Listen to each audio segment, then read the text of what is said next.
Hello, everybody. Welcome back to Firewalls Don't Stop Dragons. I'm your host, Kerry Parker. Today we have episode 321 for April 24th, 2023. Got a news show for you today. Lots of fun subjects to cover. Some good, some bad, as usual. A good mix. But before we get into the quick overview of what we're going to talk about today, just wanted to say thank you for those of you who left me some great reviews on the book and the podcast. I actually got some new ones for both, which is wonderful.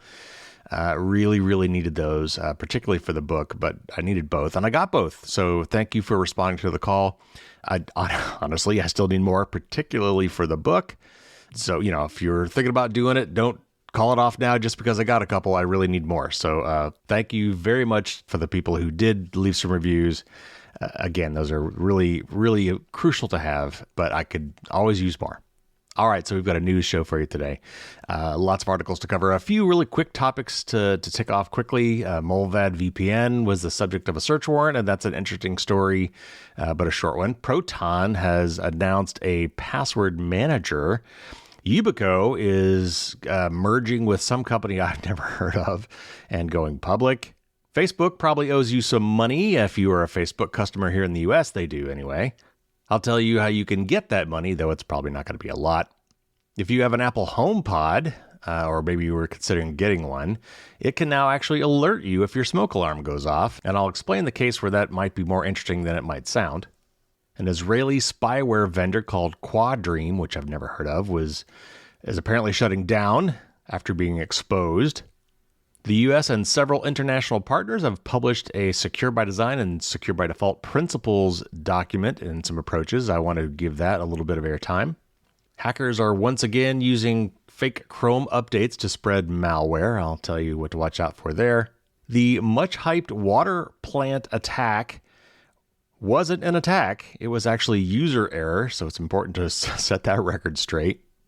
I've got a rather long article about how thieves are using modern car technology to actually steal the car. And I've got a lengthy and rather troubling article about medical data. There's been a lot of this in the news lately, but I think it's really important that we cover this. And this is yet another angle on a sadly similar thing, but this one was really disturbing for me. So we'll talk about that. And then finally, the tip of the week. Courtesy of the FBI and the FCC in the United States, how to avoid juice jacking. And of course, I'll explain what that is. So, plenty to talk about today. Let's get to it.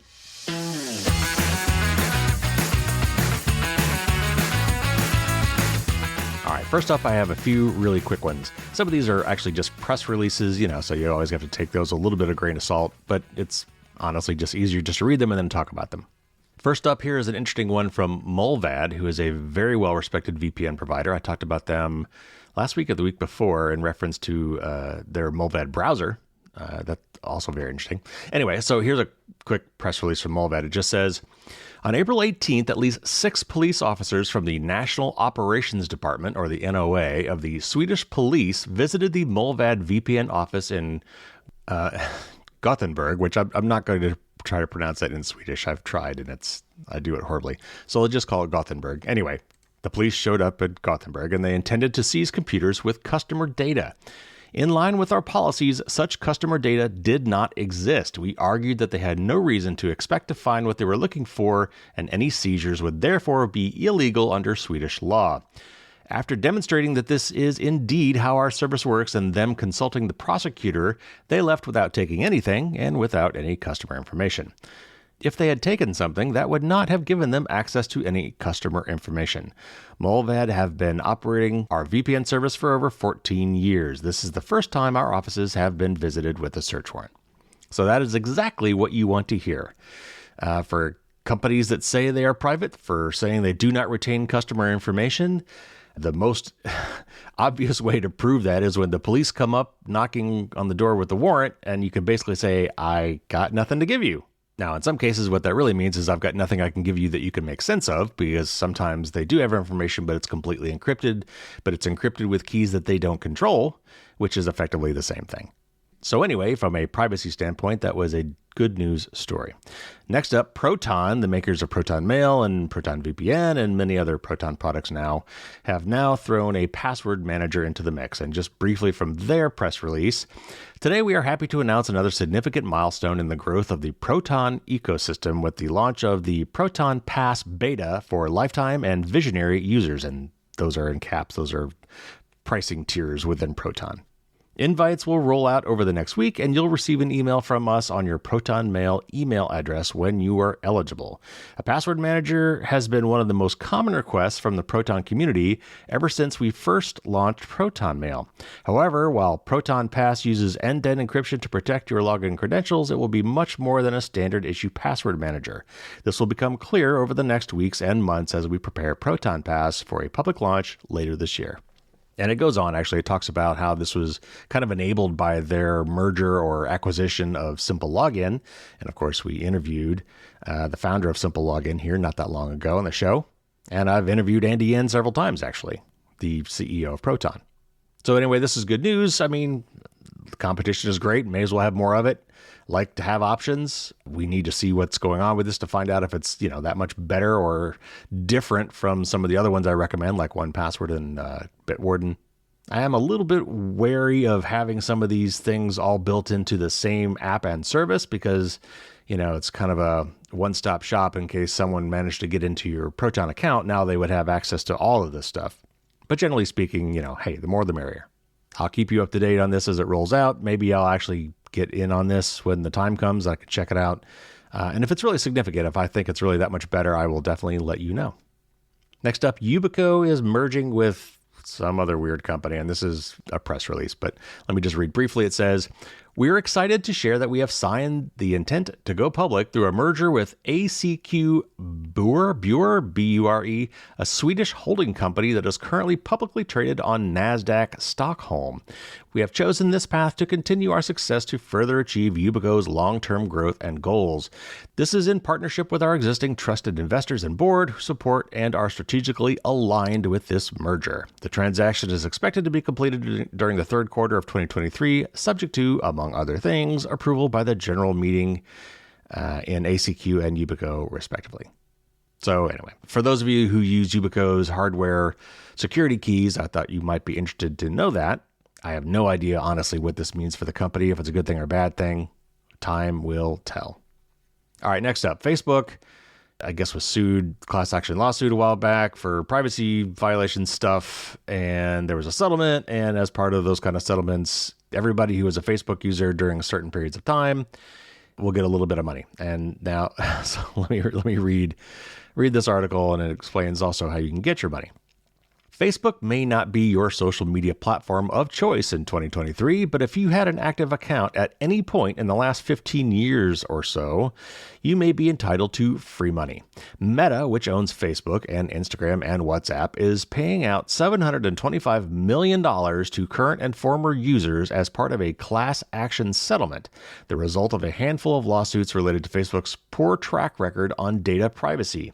For example, users alleged that their data and their friends' data was shared with third parties without permission. U.S. users dating back to mid-2007 may be eligible for a payment from the settlement. The exact amount you receive will ultimately depend on how many people file a claim and the sum of legal and administrative fees associated with the suit. In any case, the payment is likely to be small, but something is better than nothing. To be eligible for cash from the settlement, you must have used Facebook between May 24th, 2007 and December 22nd, 2022, and submit a claim by August 25th of 2023 at 11:59 p.m. Pacific time. So go to the digital form, and of course, this is a link. So if you go to the show notes and find this article, you can click on this link. Go to the digital form on the settlement website where you'll provide your contact information, including your name, address, phone number, and email, as well as at least one email address, phone number, and or username associated with your Facebook account.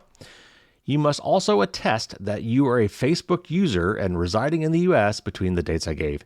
If you had an account during the specified time period but have since deleted it, you must provide the date range you were active. You'll also have to provide your preferred payment option, a prepaid MasterCard, PayPal, Venmo, direct deposit, or Zelle, should your claim be approved by the settlement. The website also lists the settlement's administrator address, email, and phone number in case you prefer to submit the form by mail or have questions about the process. Note that if you feel invested in the Facebook circus, you should either submit a claim, which is likely to get you some money, by August 25th, or opt out, which allows you to make future legal action if you choose by July 26th. If you do nothing, a perfectly fine option if you don't care, you give up your claim to cash as well as your right to sue Facebook separately. So this is a very typical class action lawsuit settlement situation. If you want to get in on the action and take advantage of the class action lawsuit that was already filed, litigated, and settled, you just need to put in a claim saying, yeah, give me some of that. If for some reason you think that class action lawsuit wasn't good enough for you, or you want to, be a part of some future class action, and instead you can explicitly opt out in this case, which allows you to then be part of some future class action law settlement, or you can just do nothing, which, by the way, according to this, sounds like it means that you don't get to do either of those two things. You don't get any money from this settlement, nor can you participate in a future settlement. I don't know how they managed that last one legally, but okay, there it is. So, I did this just for the heck of it. I mean, I've got a Facebook account for the business. So on your behalf, I did this just to see what the process was like. The form was simple, asked you for a lot of information.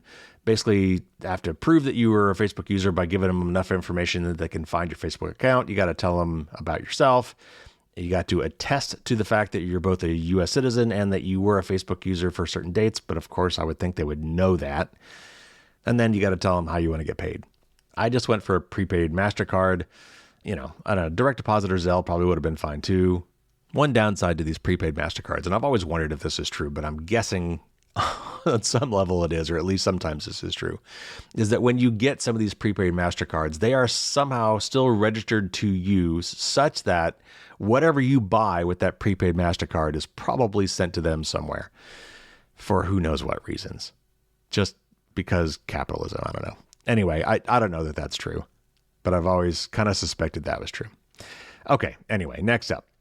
Your HomePod, which is Apple's home speaker, smart speaker, can now alert you if your smoke alarm goes off. Let me read a short article here from Mac Rumors. The sound recognition feature that is built into the latest version of the HomePod and the HomePod Mini is now able to detect the beeping of a smoke alarm, sending you an alert if there is an emergency situation. Announced when the new HomePod debuted in January, the sound recognition option is available as of today, and this would have been last week. According to TechCrunch, it can detect both activated smoke alarms and carbon monoxide detectors, sending a notification to an iPhone, iPad, or Apple Watch. If you're at home, you're going to hear a smoke alarm go off. But if you're away, it is a useful feature to ensure that you're alerted as soon as possible when smoke and carbon monoxide is detected. Some smoke detectors are smart and are able to send alerts, but for those who have standard hardware, the HomePod offers peace of mind. Smoke alarm sound recognition can be set up using the Home app on an Apple device. HomeKit setups that incorporate a camera will be able to send a video along with the alert so you can see at a glance what might be wrong and react accordingly. Sound recognition is done through the HomePod or HomePod Mini, and the alert is sent from device to device with no involvement of Apple's cloud servers. So this is interesting. I mean, again, the main thing here is if you're away from home and these things go off, that would be a time when you'd want to know this. Obviously, if you're in your home, you would certainly hope that these alarms would, you could not miss these alarms, right? That's the whole point. So what really is more interesting to me is the use case of these things go off while you're not home. Let's say while you're on vacation. And then you can react, but perhaps, call the fire department and send them to your house. I also think it's interesting that they just mentioned there that all of these alerts are actually direct to you and don't involve Apple's cloud servers. I assume that's a privacy thing. So, I'm all for that, of course. If you want to learn how to set this up, there are links in this article. If you just do some web searching, of course, you can find this pretty quickly as well. But these little HomePod minis are pretty cool. They actually sound great. They're very small. They're very handy. I've got a few of them in my house. Of all these smart digital assistants that listen, it's the only ones I would even think about trusting in terms of privacy. They're about $100 a piece. They're not super cheap, but they've got some really fun features. You can buy two of them and use them as a stereo pair. If you have an Apple TV, the streaming box, you could use them for speakers for that. Of course, you can, send your music to it and things like that. So it's a nice little smart speaker. And of course, it's got built-in Siri, so you can ask it to do stuff. Siri has a long way to go. It's still not as good as some of its competitors, but at least it's private. And I'm sure it's going to get better, especially with all this new Chat GPT and other super AI stuff coming down the pike. I'm sure it will get better over the years. But it's got a lot of fun features, so it's worth having. And having a HomePod also means that you now have a central hub for any other home automation that you want to use with Apple products. So anyway, just another reason why you might want to have one of these things. Thought that was a cool idea. All right, next up, this is from the Hacker News, and it's about yet another Israeli spyware company, one that I don't think I'd heard of before this, but it doesn't matter now because they're going out of business. So anyway, from Hacker News, Israeli spyware vendor QuaDream, and that's spelled QuaDream, is allegedly shutting down its operations in the coming days, less than a week after its hacking toolset was exposed by Citizen Lab and Microsoft. The development was reported by the Israeli business newspaper Calcalist, Calcalist, citing unnamed sources, adding that the company, quote, hasn't been fully active for a while and that it has been in a difficult situation for several months, unquote. The company's board of directors are looking to sell off its intellectual property, the report further added. I'll come back to that in a second. QuaDream, which specializes in hacking Apple devices that don't require any action on the part of the victim, is also said to have fired all of its employees, with the firm undergoing significant downsizing, according to Haaretz and the Jerusalem Post. News of the purported shutdown comes as the firm's spyware framework, dubbed REIGN, that's REIGN, was outed as having been used against journalists, political opposition figures, and NGO or non-governmental organization workers across North America, Central Asia, Southeast Asia, Europe, and the Middle East. Microsoft described REIGN as, quote, a suite of exploits, malware, and infrastructure designed to exfiltrate data from mobile devices, unquote. The attacks entailed the exploitation of a now-patched flaw in iOS to deploy sophisticated surveillanceware capable of surreptitiously gathering sensitive information, including audio, pictures, passwords, files, and locations. Apple told the Hacker News last week that there was no indication to suggest that the exploit, codenamed End of Days, has been put to use since the company released iOS 14.4.2 in March of 2021. QuaDream, like its Israeli counterparts NSO Group and Candiru, Candiru, is a private sector offensive actor. This is actually an acronym, PSOA, Private Sector Offensive Actor, that markets end-to-end hacking tools for use by its customers to run their targeted cyber operations. While the company has largely managed to stay under the shadows, Haaretz reported in June 2021 that its spyware technology was sold to Saudi Arabia to carry out zero-click attacks against targets of interest. Then last year, Reuters revealed that QuaDream had independently developed an exploit to break into iPhones in a manner that's comparable to the one provided by NSO Group by leveraging a flaw in iMessage. Apple addressed the vulnerability in September of 2021. The upcoming closure also comes a little over a month after Haaretz shed light on a previously unknown Israeli cyber mercenary company called NFV Systems for selling its surveillance technologies to foreign countries without obtaining a license from the Ministry of Defense. So a few things. First of all, there's a lot of these companies.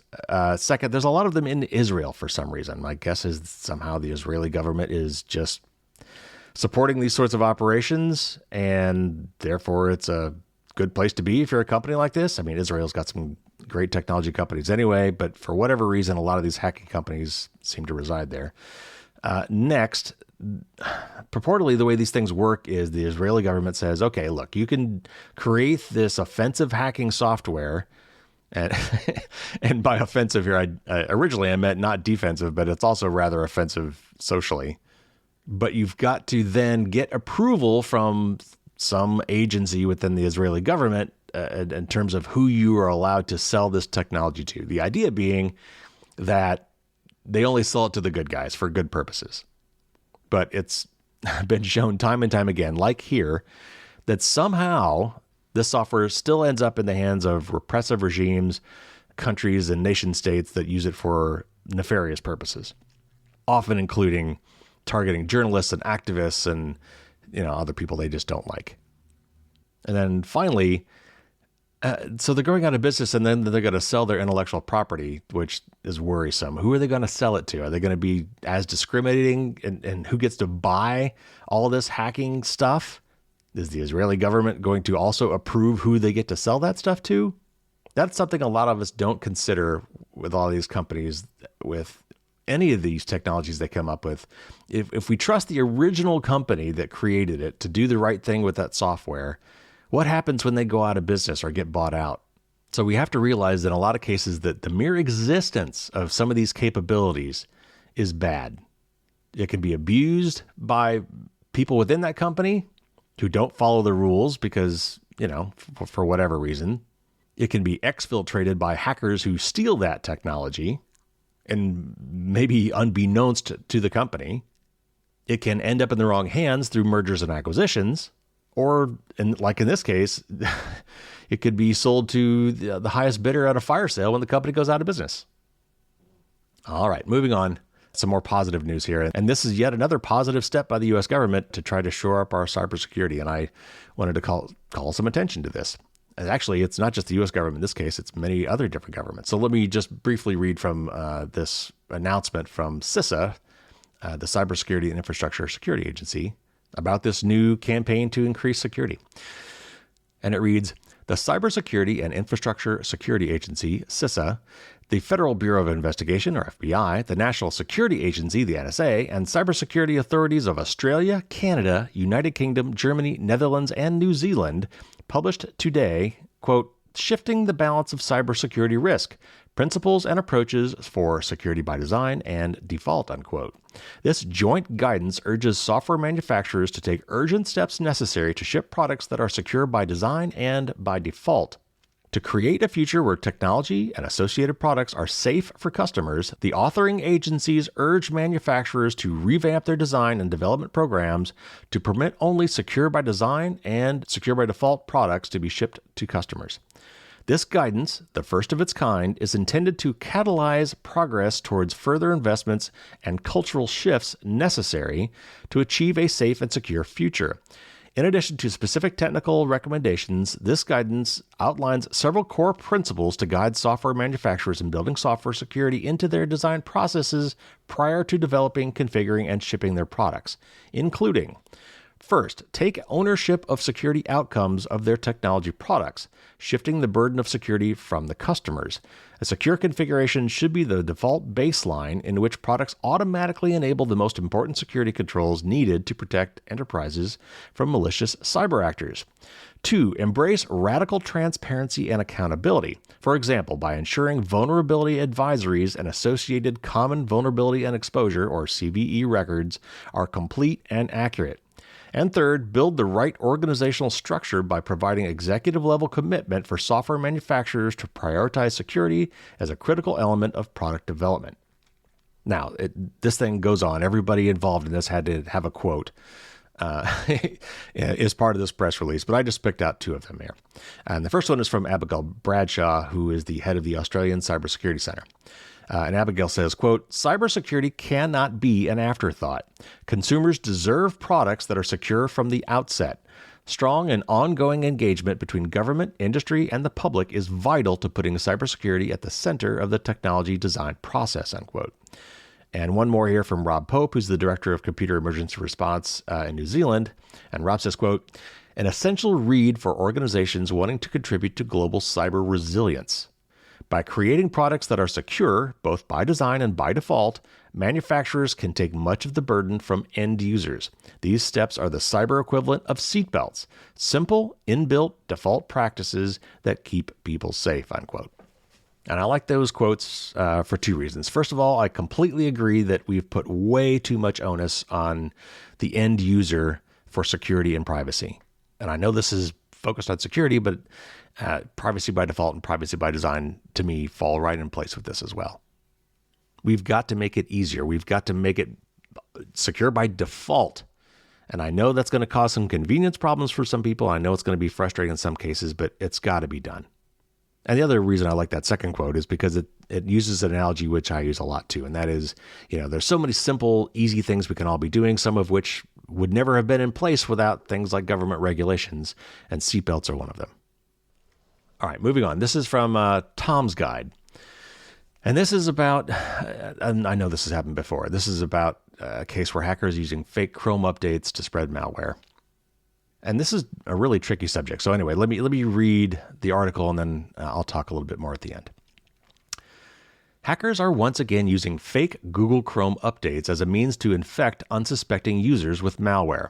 This time around, though, they're first going after websites and injecting scripts into them that display fake Chrome automatic update errors, according to Bleeping Computer. The campaign itself began back in November of last year, but in a new report, a security analyst from NTT explains that the hackers responsible expanded its scope in February of 2023 to target even more users. During its investigation into the matter, Bleeping Computer discovered numerous sites that have been hacked in this malware distribution campaign, which include news sites, online stores, blogs, and adult sites as well. If a targeted user does visit one of these hacked sites, the scripts display a fake Google Chrome error screen that says they need to install an automatic update to continue to the site. From here, the scripts automatically download a zip file named release.zip, which is disguised as a Chrome update. Unsuspecting users that fall for this trick end up installing a Monero miner, and a Monero is a type of cryptocurrency like Bitcoin, on their PC instead of a legitimate Chrome update. The danger with having a crypto miner like this one installed on your computer is that your system will run slower since it's actually doing quite a lot of work in the background. At the same time, though, it could also put additional stress on your CPU, GPU, and other components, which would then need to be replaced sooner rather than later. Another interesting thing about this malware campaign is that the crypto miner it installs establishes persistence on a victim's PC by adding scheduled tasks and performing registry modifications. It also excludes itself from Windows Defender, and as a result, Microsoft's antivirus software won't know to remove it from your system. To make matters worse, the malware even stops Windows Update, which could make your PC vulnerable to other malware strains and viruses. Fake updates are one of the easiest way hackers trick victims into infecting their own devices with malware. As such, you should never install any update that appears in a pop-up, and this is especially true with Google Chrome. Instead of pestering you with pop-ups when a new Chrome update is available, Google instead displays a bubble next to your profile picture in the top right corner of its browser. The color of the bubble indicates when the latest update was released, with green for a 2-day-old update, orange for a 4-day-old update, and red when an update was released at least a week ago. Clicking on this bubble will update your browser to the latest version, but you can also do so manually by clicking on the 3-dot menu to the right of your profile picture. From there, you need to go down to the bottom of this menu and click on Help and then About Google Chrome. This will take you to Google Chrome's settings page, and if an update is available, it will be downloaded automatically and applied the next time you restart your browser. Although this campaign is primarily targeting Japanese, Korean, and Spanish speakers at the moment, NTT warns that the hackers behind it could be looking to expand further since they recently added new languages. Regardless, if you avoid pop-ups or error messages telling you to update Google Chrome, you should be safe. So this malware currently is installing cryptocurrency mining software. So in that sense, it's not really doing anything evil to your machine other than making it really slow. And like this article says, maybe wearing it out faster, because mining cryptocurrency takes a lot of processing power. So what these guys are doing is trying to spread this malware all over the world so that they've got all these thousands of computers working together to try to make it money. However, there's nothing saying that this malware couldn't eventually do other bad things like turn into ransomware or exfiltrate personal data, or honestly be used as an example by another malware gang or group or malefactor who uses the same technique or hijacks this malware to do other things. So the upshot of all of this is really, really be careful when you get pop-up messages when browsing the web, on any browser, by the way, not just Google Chrome, but as you're browsing the web, if you get a pop-up telling you that, hey, you need to install this plugin, or you need to update your software, or I found an error, click here to fix. These are all techniques designed to get you to click on something, download something, and install something, and it's almost always malware of some form or shape. I've also seen really interesting cases where they look like regular operating system pop-up dialogues. Like it looks like it's not really in your browser. It looks like something that should be kind of over your browser, like a window from your operating system, not from the browser. But you'll notice that if you either drag the browser window, that pop-up window moves as well. Or if you try to drag that window off the edge of your browser, it can't go there because really it's the browser doing it, not your operating system. This is tricky stuff, man. I mean, these guys have gone to great lengths to fool you into thinking these things are real and clicking on them, sometimes making it hard to avoid clicking on them. There's often a fear factor or an urgency factor involved, like you need to do this right away, or really bad things are going to happen, or things are going to get worse. So the more urgent or scary these things are, the more you should be wary of them. And generally speaking, if you get something like this and you think it might be real, close out of it, quit out of it, make it go away in the least interactive way you can. Sometimes even like clicking on the little X that's supposed to close the window still starts the download because they've faked out the close part of the het to actually do something else. So you might, just close that entire tab on your browser. You might try quitting your browser entirely, though sometimes when you bring it back up, it goes right back to the page you were on. But you want to avoid interacting with that pop-up as much as possible and just get rid of it. And then if you're really worried about it, try to independently verify through some other means that you've got a problem. If you think you've got a software update, again, like if it's Google Chrome saying you need an update, this article tells you how to go and update Google Chrome. If it's a plugin or something that says you might do some investigation on that to see if that's real. It probably isn't. If it's an operating system update, you can actually just go directly to your operating system settings, either on Mac or Windows, and do a check for updates. But do not trust those pop-ups. They're almost always fake. All right, let's move on. This is a really interesting story, and I'm not really sure what to make of this, but it's from Vice. Let me just read it and then we'll talk about it. The FBI determined that a 2021 security incident that changed the settings of Oldsmar, Florida's water supply wasn't a hack at all. A former top city official now says it was user error, and the FBI says it has found no evidence of a hack. At the time, the Pinellas County Sheriff Bob Gualtieri, it's hard to pronounce, held a press conference where he claimed that, quote, the hacker changed the sodium hydroxide from about 100 parts per million to 11,100 parts per million, unquote, in the town's water supply, noting that these were dangerous levels of the chemical. When asked if this should be considered an attempt at bioterrorism, the sheriff said, quote, what it is someone hacked into the system not just once, but twice, opened the program and changed the levels from 100 to 11,100 parts per million with a caustic substance. So you label it however you want, those are the facts, unquote. Now, more than 2 years later, Al Braithwaite, the city manager at the time, is calling it a non-event, according to comments he made at the American Society for Public Administration's annual conference.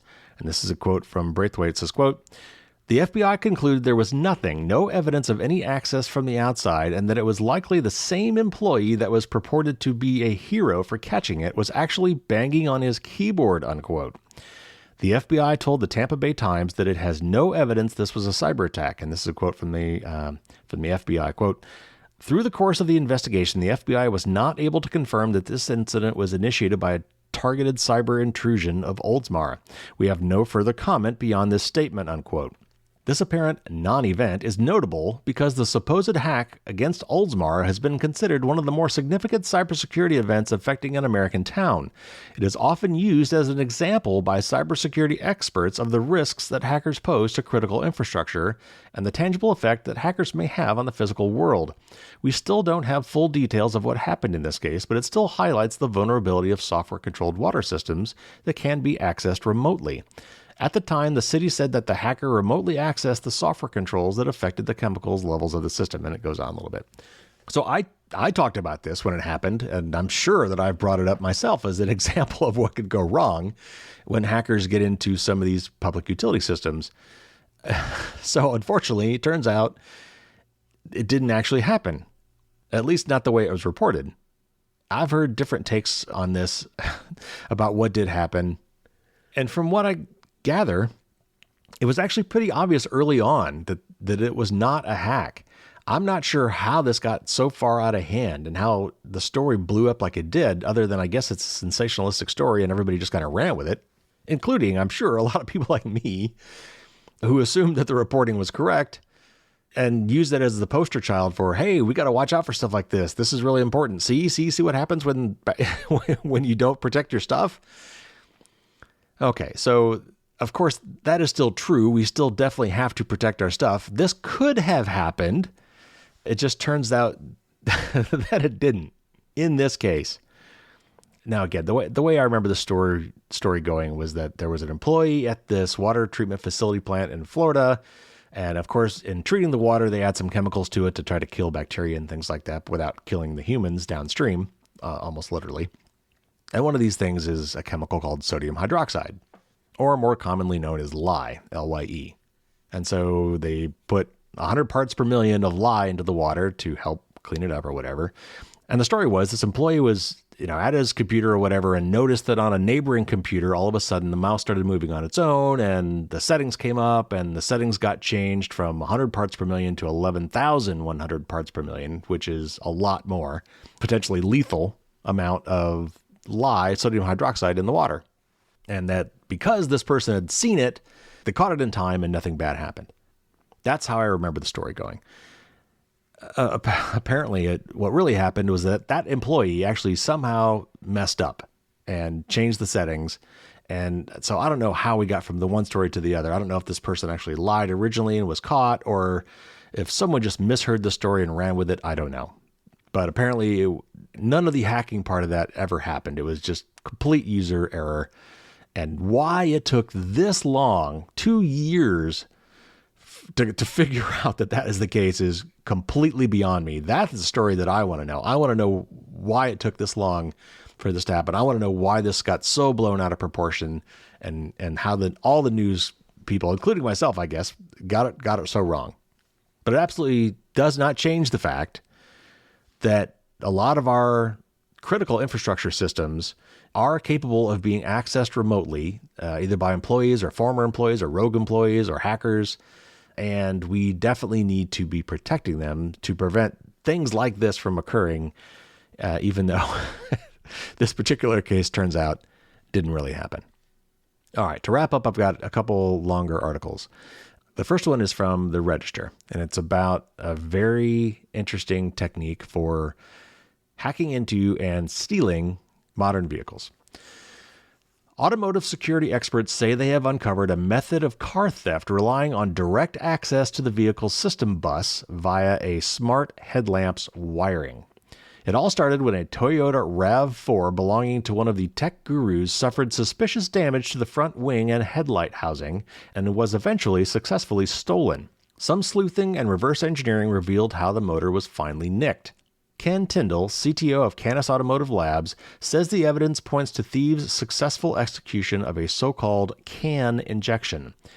The Controller Area Network, or CAN bus, is present in nearly all modern cars and is used by microcontrollers and other devices to talk to each other within the vehicle and carry out the work they are supposed to do. In a CAN injection attack, thieves access the network and introduce bogus messages as if it were from the car's smart key receiver. These messages effectively cause the security system to unlock the vehicle and disable the engine immobilizer, allowing it to be stolen. To gain this network access, the crooks can, for instance, break open a headlamp and use its connection to the bus to send messages. From that point, they can simply manipulate other devices to steal the vehicle. And this is a quote from Tyndall. Quote, "In most cars on the road today, these internal messages aren't protected. The receivers simply trust them," unquote. The discovery followed an investigation by Ian Tabor, a cybersecurity researcher and automotive engineering consultant working for the EDAG engineering group. It was driven by the theft of Tabor's RAV4. Leading up to the crime, Tabor noticed the front bumper and arch rim had been pulled off by someone and the headlight wiring plug removed. The surrounding area was scuffed with screwdriver markings, which, together with the fact the damage was on the curbside, seemed to rule out damage caused by a passing vehicle. More vandalism was later done to the car, gashes in the paintwork, molding clips removed, and malfunctioning headlamps. A few days later, the Toyota was stolen. Refusing to take the pilfering lying down, Tabor used his experience to try to figure out how the thieves had done the job. The MyT app from Toyota, which, among other things, allows you to inspect the data logs of your vehicle, helped out. It provided evidence that electronic control units, or ECUs, and the RAV4 had detected malfunctions logged as diagnostic trouble codes, or DTCs, before the theft. According to Tyndall, quote, "Ian's car dropped a lot of DTCs," unquote. various systems had seemingly failed or suffered faults, including the front cameras and the hybrid engine control system. With some further analysis, it became clear that the ECUs probably hadn't failed, but communication between them had been lost or disrupted. The common factor was the CAN bus. In reality, the faults were generated as the thieves broke into a front headlamp and tore out the wiring, and used those exposed connections to electrically access the CAN bus and send messages telling other parts of the system to basically give the miscreants the car. Disconnecting the headlamp caused the wave of aforementioned network communications failures. But how are the crucial unlock messages actually injected? Tabor took to the dark web to look for equipment that may have been involved in the theft of his car and found a number of devices targeting the CAN bus. He worked with Noel Loden of vehicle forensics company Harper Shaw to look into reverse engineering a contender, a gadget capable of talking to a connected CAN bus and cunningly concealed within a normal-looking Bluetooth smart speaker. The fake speaker comes with cables you insert into an exposed bus connector, the CAN bus. You press a button on the box, and it sends the required messages to unlock the car. As the automotive industry develops ever more sophisticated tech systems for their vehicles, scumbags find more inventive ways to abuse these systems for their own ends. All right, so this was actually a much longer article, and there was links in this to a really interesting technical write-up from one of these engineers on how this was actually done. But I want to kind of go back and summarize this for you here. So your car is a computer and cell phone on wheels. Actually, it's many computers. And these computers that control various parts of your car, things that used to be simple electrical connections, like on-off switches, like your headlamps, are now all smart devices in one way, shape, or form. They all do fancier things. And so that all these devices can talk to each other and interact with each other and kind of query each other and see what you're currently doing and make sure they're coordinating everything properly, they all talk on a communications network. The technical term for this is a bus, not the kind of bus you drive, but more like an electrical bus, or it's a series of wires all connected together, and these devices cooperate communicating on this bus, taking turns sending messages to each other on the same physical set of wires. And this is common to almost all cars. And these CAN buses, by the way, are used in other things as well, like airplanes and other kind of vehicles. And the technology in general is used all over the place. And what these guys did is they figured out that they could send messages on this communications bus, this communications network, that would fool the car into doing certain things. And all they had to do was get access to the network. Well, the easiest way to get on this network was to get to the most outside electrical item they could find that had a connection to this bus. In this case, it was the headlamp. So they were able to, without popping the hood of the car, which would have probably required you to get into the vehicle, they were able to remove one of the headlamps and expose this wiring system that let them send and receive messages on this CAN bus. And so there's a device that somebody sold. I think I recall it being like $5,000 or something like that. I don't know. But for some amount of money, you could buy this device that looks like a JBL Bluetooth speaker. But when you open it up, it's got this connector that allows you to, once you've removed the headlamp or any other device that's on the CAN bus, they probably all have the same connectors. You connect this thing to it, and now you're on the network. You're on this car's communication network, and you can start sending these fake messages or flooding it with messages. There's a lot of ways you could do this, but they found vulnerabilities in this case, the Toyota, but it's probably on multiple cars. They found ways to trick the system into first unlocking the car door, and then second, making it so that you could just drive the car away. It's probably a push-button car that didn't require a key. And so they disabled the engine immobilizer, which would mean the car's not supposed to start. And I've actually saw a video. Somebody, and there may have been a link to this in the article. You could actually watch a video of these guys doing this. Two guys approach this car in the middle of the night. There's some sort of security camera on this car. They work the front headlight out, and within seconds after getting the headlight out, they unlock the car, get in the vehicle, and drive away. So we've talked about privacy for cars. Well, there's also security for cars, and cars have a ways to go. And this kind of harkens back to the CISA project that we just talked about. These things need to be secure by default and by design. All these messages that are on the CAN bus certainly should be encrypted and they should be authenticated. Another article that I read about this was basically saying we need zero trust. We need to adopt this zero trust methodology where just because the device is communicating on the car's network doesn't mean you should trust it. So what can you do about this?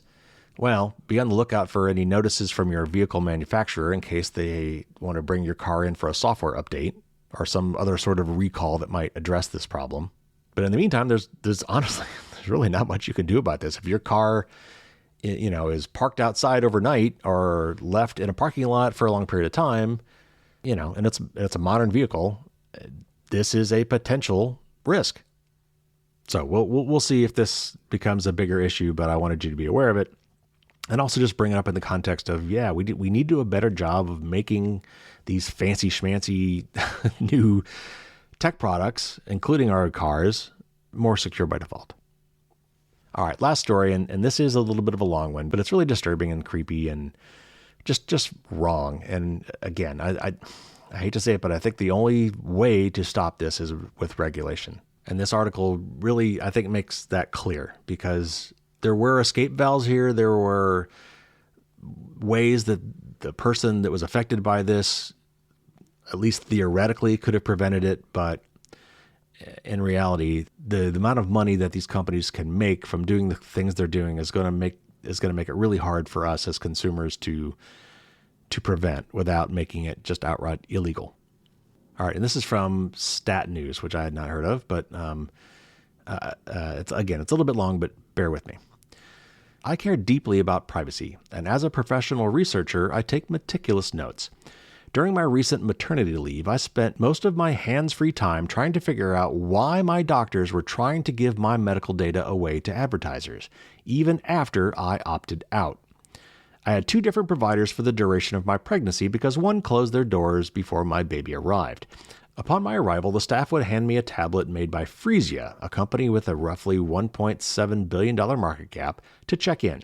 Phreesia, and that's spelled Phreesia, collects demographic information, with fields including information as sensitive as the number of abortions the patient has had and their social security number. Each time I checked in, a form labeled "Required" in bright red letters sought authorization to share my data. But that label was deceptive and felt intentionally so. Patients are indeed required to acknowledge a typical HIPAA privacy policy in order to be seen so that their physician's practices can use that data for internal operations or billing, for example. This HIPAA authorization form was different. Phreesia was asking for consent to mine the data that I entered through the check-in process to show me targeted ads. Buried 8 paragraphs down is language informing me I can opt out without losing access to my providers, but most readers likely click through hurriedly so they can get to their appointment in time. My OBGYNs are committed to the ethics of patient confidentiality. Why would they encourage me to give away my reproductive privacy at the digital front door to their office? I methodically clicked I decline to the terms at each routine visit and kept a photo record, but that wasn't enough to safeguard my consent. Staying in control of my data privacy is a burden that requires proactive attention.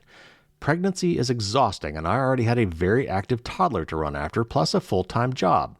A patient seeking a long-awaited appointment with a specialist isn't going to cancel even if they are uncomfortable, because getting care is the priority. And yet, privacy harms add up. The markup investigated hospitals that send your data to Facebook, Google, and others when you visit their websites. The Federal Trade Commission recently fined GoodRx $1.5 million for doing the same and banned the company from sharing consumers' sensitive health information for advertising when patients use its services to obtain discounts on prescription drugs. In September, after revisiting a June 2022 article about Phreesia's privacy practices, I wrote to its privacy inbox to confirm that it had no consent for me on record. To my surprise, the representative, a compliance analyst, simply offered to revoke my authorization. I was horrified and suddenly racked with self-doubt. Had I accidentally clicked I accept when I was in pain or distracted, responding to a work email or coordinating a school pickup? Revoke it, I indicated, but please show me the proof that I had accepted in the first place. On the day I gave birth, the Phreesia representative replied, quote, Unfortunately, since we have deleted your authorization, we no longer have a copy of that authorization on file to provide you, unquote. I read the response when I was emerging from the newborn haze a few weeks later and was incredulous. I wondered pessimistically if they could opt in everyone who opts out and simply revoke it when they're caught. Would a surgeon tear up your consent form after the operation was complete? The blank authorization form states that patients are entitled to a copy, but Phreesia wouldn't give them to me. They told me I'd have to go through my providers to get them. In between feedings and sleep training, I went on a fishing expedition to trawl through the details of every single visit I'd had that year, since they wouldn't disclose the specific date where, they allege, I consented. To excavate my forms from the practice that closed, I had to go through the company that acquired them, Optum Health, owned by United Health Group. When I reached their director of privacy at the end of November, she told me, quote, "I don't think we've had other complaints about Phreesia to date," unquote. It took me over a dozen calls, more than 30 emails, and in-person visits over 2 to 3 months just to get to that point. Even motivated patients would struggle to be heard. At the end of one visit after the birth, my physician asked if there was anything else. I briefly mentioned that I was having trouble obtaining a phantom Phreesia authorization form. Kindly, she wrote her personal email down and the name of their practice's CEO, and offered the very useful advice that I should go through patient services, not medical records. Optum requested an explanation from Phreesia, and their senior product counsel admitted to me in December, quote, "We have been able to conclude that you did not provide an authorization," unquote. Phreesia attributes a source of their confusion to a blank authorization form they received on one occasion where the staff checked me in manually. Phreesia told my provider, who then told me, that the date of that visit was in late November, about 6 weeks after Phreesia confirmed they revoked my errant authorization. It doesn't add up, but I checked my records. I was midway through the tablet check-in when it started conducting a screening survey for postpartum depression. I stopped and handed it back to the staff, explaining I'd be happy to be screened by my physician, but not through Phreesia. They pressured me to continue, but eventually conceded. Resisting the screens for patient intake services at any provider's office, such as by asking for paper copies, is a nuisance to the admin staff, who now have to locate papers that aren't on hand. Many ask you to sign blindly into the electronic signature box to acknowledge their privacy policy without showing it to you. Phreesia says I was never shown my sponsored content on the basis of that dubious authorization form, but that doesn't mean I didn't experience any harm. Legal scholars Daniel Soloff and Danielle Citron, who, by the way, I've at various times tried to get both on the show, argue that the risk and anxiety of future injury is the harm, citing data breach victims who might avoid applying for a mortgage or a new job for fear that their credit reports are marred by theft. Avoiding healthcare services is impractical, but keeping my privacy at the doctor's office should be straightforward. When I followed Phreesia's direction to read its privacy policy on its website, it used trackers, much like many hospital websites do, to send my data to Facebook, use session recording, which monitors the behavior of visitors on the sites, such as mouse movements and scrolling, and sent my data to ad tech companies, which I was able to check with Blacklight, a privacy inspector. I did everything I could to make educated, informed choices about my consent, and it wasn't enough. The policy solution is clear. Some types of data should simply never be shared for advertising purposes, a policy goal that the FTC is pursuing. The Department of Health and Human Services could also implement a rule against pressuring patients to provide consent, as health professor Frank Pasquale observed to me. To be sure, Phreesia might argue that targeted ads are useful because they could make patients aware of a hitherto unknown cure, and that is a core part of their business value proposition to investors. Indeed, Phreesia's SEC filing notes that, quote, patients exposed to a brand campaign using the Phreesia platform are over 4.5 times more likely, on average, to have a prescription filled for that product than control patients, unquote. But if there's a medication I should consider, isn't my provider equipped to make that recommendation without involving advertisers? The products we encounter at the doctor's office should be safe to use. Corrective actions would be simple and meaningful to make.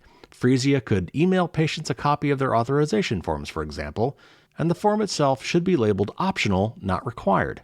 But all privacy policies should contain clearly marked and usable fields to opt out at the time you acknowledge them. Moving towards a default opt-out model, and I think they mean opt-in here, would reverse the onus on the patient to navigate and verify complicated processes for revoking their consent, such as by writing to a privacy inbox after the fact. To protect patients, we should separate the business of ad tech from the business of getting care. I don't have a whole lot to add to this, but this story is very indicative of real problems that I have with the healthcare industry in particular, about extremely sensitive data. And I've been bumping into this a lot myself recently. I had an appointment recently with a new specialist. I had something going on. I'm not going to get into it that I wanted to get checked out. And so I was going to this new doctor for the first time. And of course, when you do this, you start getting, they ask you for your phone number and they want a mobile number so they can text you reminders for the thing and get confirmation that you're going to be at the appointment. And so I'm getting text messages, and one of them was a pre-check-in thing. They want me to check in. And it's just, I don't know if it was Phreesia, but I'm sure it was something just like Phreesia. They contract with a third-party company that does the intake forms. And so they take you to a website in this case, and they want to get all your medical stuff up front, including medical history and family medical history and symptoms and a lot of really, really personal information. And you enter it through this third-party portal, and then they send that stuff on to the doctor. And I am sure that somewhere along the way, there is a privacy policy thing that they want you to opt into so they can share your data. And you probably have to say no, or they will do it by default. There's probably dark patterns they use. You know what? I don't know, because I didn't click that link. Why? Because I knew exactly what was going to happen there. And so I've just stopped using those intake portals. And so I wait to go to the office, and then I fill the forms out there personally. And then at least I've got paper in front of me. And from what I've seen, at least when you're filling out the paper forms, it goes directly to the doctor's office. They're really crappy looking photocopies that they've, multi-generation photocopies that are really kind of hard to read, and they're getting kind of old and crusty, and they've got to go find these things. When I went to this doctor's appointment, she gave me the look like, so you've checked in online? I'm like, nope. And she's like, okay. And you could just tell, like, oh, I've got, this. She was probably just thinking I was lazy and I didn't get into my whole privacy spiel. So she, found the clipboard, gave me a pen, gave me the forms, told me what to sign. Now, my fault was I didn't get there early. I should have seen this coming. And of course, I should have gotten there 15 minutes early to fill out all these stupid forms. But in this case, there were no third parties involved.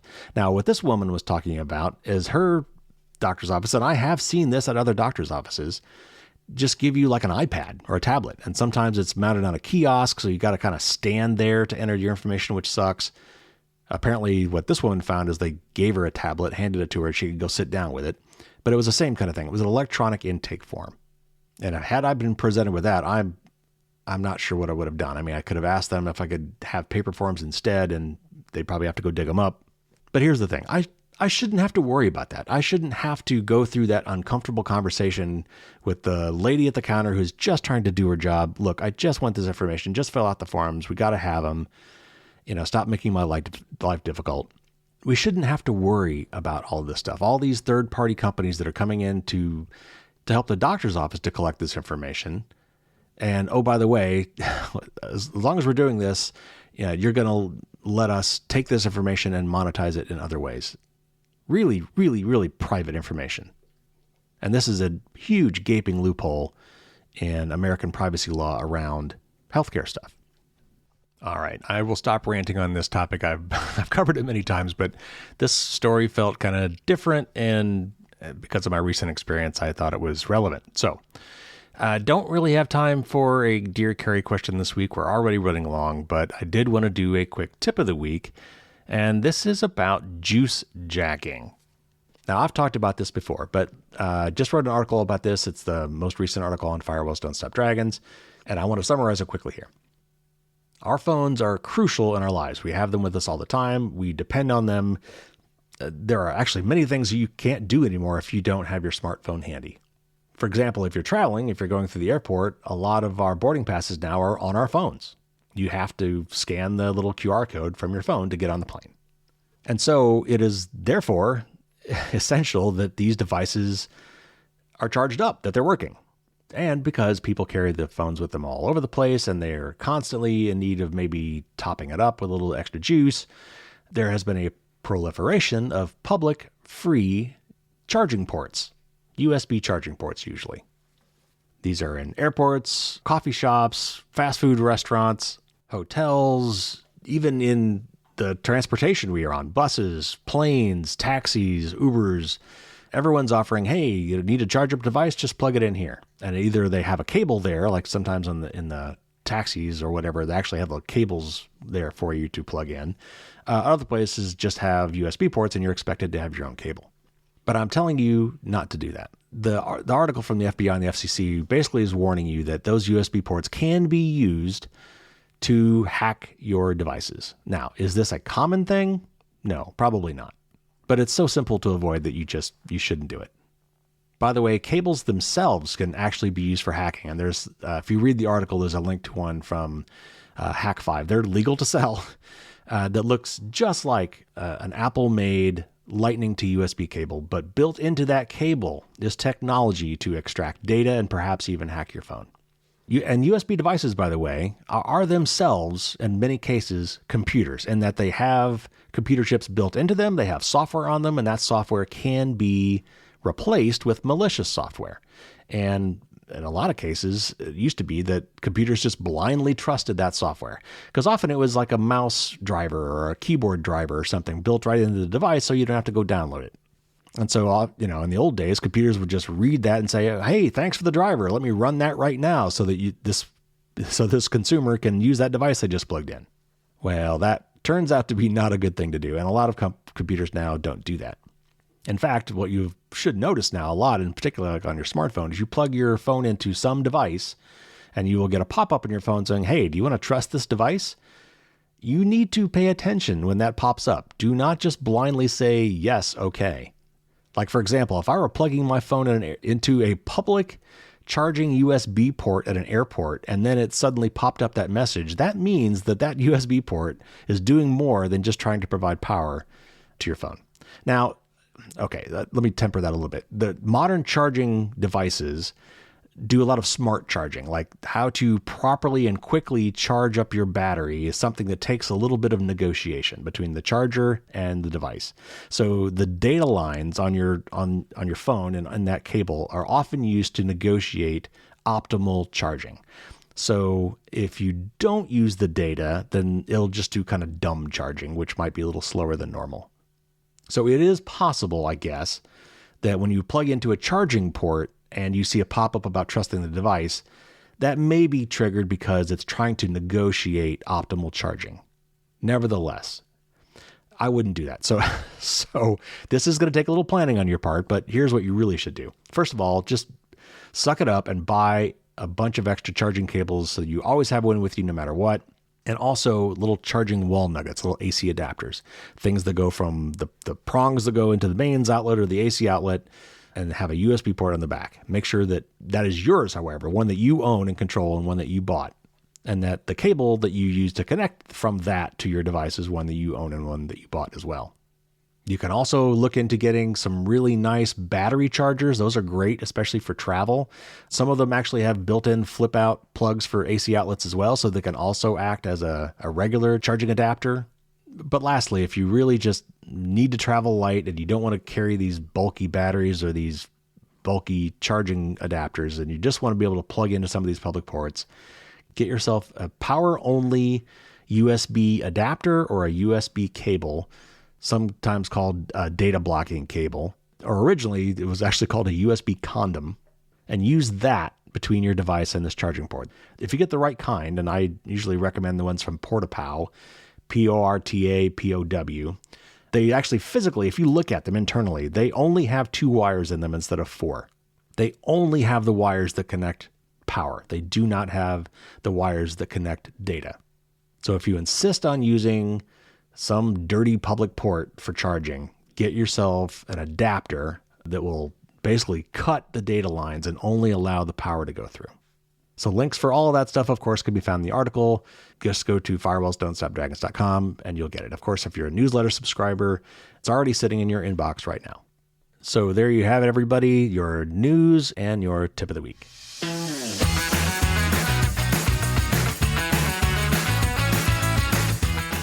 All right, everybody, we're running long. My voice is already getting a little bit hoarse, but a few quick notes before we go. First of all, I'm still working out the best way to get transcripts to you guys. I've got some tools that will do it. They're not perfect. They're pretty good. I think they're good enough for me, which is what I really want, is to be able to search through these things to find keywords and quickly find where I talked about things. I've got a couple solutions for that, but I'm still playing with. Eventually, what I want to do is have some sort of a master list of all podcast episodes in a big, long table format, with the episode number, the title, the date, and a link to download a transcript.